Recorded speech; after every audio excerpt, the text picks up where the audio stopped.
Pour parler, on a besoin de 3 systèmes: notre respiration, notre phonation et notre résonance.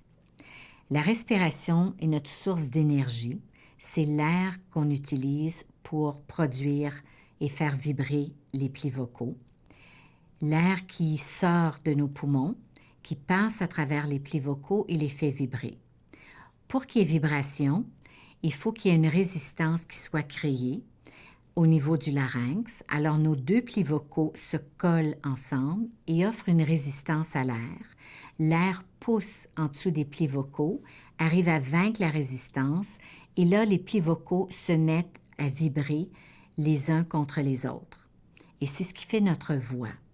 C'est cet air-là qui passe à travers nos plis vocaux, passe dans notre bouche, dans notre nez et s'agit comme une caisse de résonance.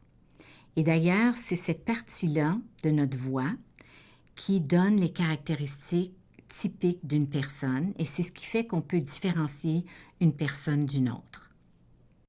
Les gens croient parfois, quand on respire, qu'on utilise notre diaphragme pour pouvoir parler.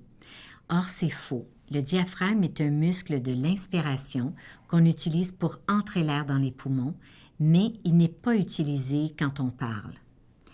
Parfois, par contre, les chanteurs vont utiliser ce muscle-là pour mieux contrôler leur expiration parce qu'ils doivent utiliser une bien plus grande quantité d'air pour pouvoir chanter que ce que nous, on utilise pour parler.